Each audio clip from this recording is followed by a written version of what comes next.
அனைவருக்கும் வணக்கம்மா. நம்ம இன்னைக்கு ஒரு நல்ல பதிவு தான் பார்க்க போகிறோம். தம்ப்லைன் பார்த்து வந்திருப்பீங்க. பணம், நகை சேர்ந்து கொண்டே இருக்க சனிக்கிழமை இதை செய்தால் போதும் அப்படின்னு போட்டிருக்கேன். அதாவது நாளைக்கு சனிக்கிழமை இந்த ஒரு பரிகாரம் நீங்கள் செஞ்சிட்டு வர வர உங்கள் வீட்டில் ஒரு பொட்டு நகை கூட இல்லாமல் இருந்தாலும் அதுக்கப்புறம் பாருங்கள் நகை சேர்ந்துக்கிட்டே இருக்கும். பண பிரச்சனை சுத்தமாக இருக்கவே இருக்காது. அப்படிங்கிறதுக்காக தான் இந்த பதிவு போடுறேன். என்ன அப்படின்னு சொல்லி பார்த்தோம்னா, சனிக்கிழமை அன்னைக்கு நீங்கள் என்ன பண்ணுறீங்கன்னா, காலையிலே குளித்து முடிச்சுட்டு வீட்டில் தீபம் ஏற்றி வச்சுட்டு அரச மரத்துக்கிட்ட போங்க. அரச மரத்தில் இருந்து 5 இலையை பறிச்சிட்டு வாங்க. இதை மாலை வேளையில் தான் நம்ம செய்யணும். காலையிலே நீங்கள் தீபம் ஏற்றி முடிச்சுட்டு மாலை வேளையில் நீங்கள் காலையில் தீபம் ஏற்றி முடிச்சுட்டு போய் அரச இலையில பறிச்சுட்டு வந்துடணும். ஆனால் மாலை 6 மணிக்கு மேலே அரச இலை பறிக்க போகக்கூடாதுங்க. ஏன் நம்ம இதை சனிக்கிழமை செய்கிறோம் அப்படின்னா, மகாவிஷ்ணு சனிக்கிழமை தான் வாசம் செய்வாங்க. அதுவும் இல்லாமல் அரச இலை அப்படின்னு சொன்னாவே அது நம்மளுடைய பிள்ளையார், அதாவது முழு முதற் கடவுள் அப்படின்னு சொல்லுவோம் பார்த்தீங்களா, பிள்ளையாருக்கு உகந்த ஒரு மரம் அப்படின்னு நம்ம சொல்லுவோம். நம்மளுடைய ஃபஸ்ட்டு எந்த வேலை நம்ம செய்யறதா இருந்தாலும் பிள்ளையார் சொல்லி போட்டு தானே தொடங்குவோம். அதுபோல தான் நம்ம இந்த அரச மரத்து இலையில் நம்மளுடைய கோரிக்கையை என்ன மாதிரி நம்ம எழுதி என்ன செய்யணும் அப்படிங்கிறதுக்காக தான் இந்த பதிவுங்க. உங்களுக்கு எத்தனை இலை கிடைக்குதோ, அதாவது ஒற்றைப்படையில் 5, 9 இல்லை 11, 13 அந்த மாதிரி எடுத்துக்கோங்க. எடுத்துக்கிட்டு வந்துடுங்க. பகல்லையே பறிச்சிருங்க. சாயங்காலம் 6 மணிக்கு மேலே போய் பறிக்க வேணாம். இந்த பரிகாரம் நம்ம செய்யறதுக்கு 6 மணிக்கு மேலே தான் நம்ம செய்ய போகிறோம்.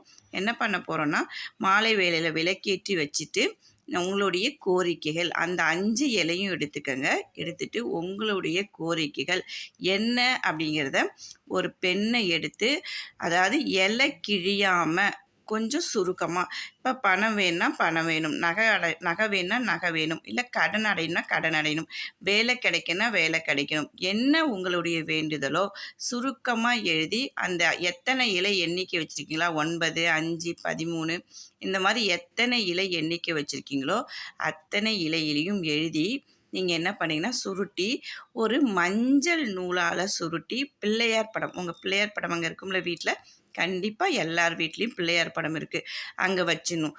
அங்கே வச்சுட்டு இப்போ இந்த சனிக்கிழமை நம்ம இதை செய்கிறோம் பார்த்தீங்களா, அடுத்த சனிக்கிழமை வரும்போது என்ன பண்ணுறோம் அப்படின்னு சொன்னோம்னா, இந்த இலையை எடுத்துகிட்டு போயிட்டு சுருட்டி வச்சுருக்கோம் பார்த்தீங்களா, அந்த எத்தனை இலை வச்சுருக்கீங்களோ அத்தனை இலையும் எடுத்துகிட்டு போயிட்டு மறுபடியும் அந்த மரத்தை சுற்றி 3 முறை சுற்றி வந்துட்டு அங்கே எதாவது தண்ணி இருந்துச்சுன்னா தண்ணியில் விட்டுடுங்க. அப்படி இல்லை அப்படின்னா கால்படாத இடமா பார்த்து இந்த இலையை எரிச்சிருங்க.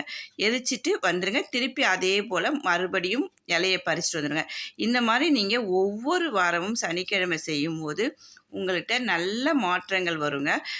எங்கள் வீட்டில் ஒரு பொட்டு நகை கூட இல்லை அப்படின்னு சொல்கிறவங்க இதை நீங்கள் செஞ்சுக்கிட்டே வரும்போது நல்ல பலன் கிடைக்கும். நகை சேர்ந்துக்கிட்டே இருக்குங்க, பணமும் சேர்ந்துக்கிட்டே இருக்குங்க. அதோட கூடிய நம்மளுடைய உழைப்பும் இருக்கணும், நம்பிக்கையும் இருக்கணுங்க. நம்பிக்கையோடு செய்கிறது தாங்க எப்பயுமே பலிக்கும்.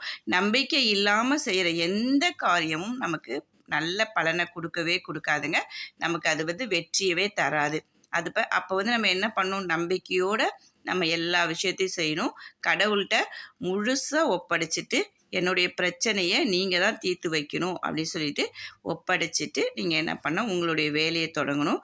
உங்களுடைய வேண்டுதல் வச்சுக்கிட்டே இருக்கும்போது நல்ல பலன் கிடைக்குங்க. இது மாதிரி செஞ்சு பலனடைங்க. வாழ்க வளமுடன்.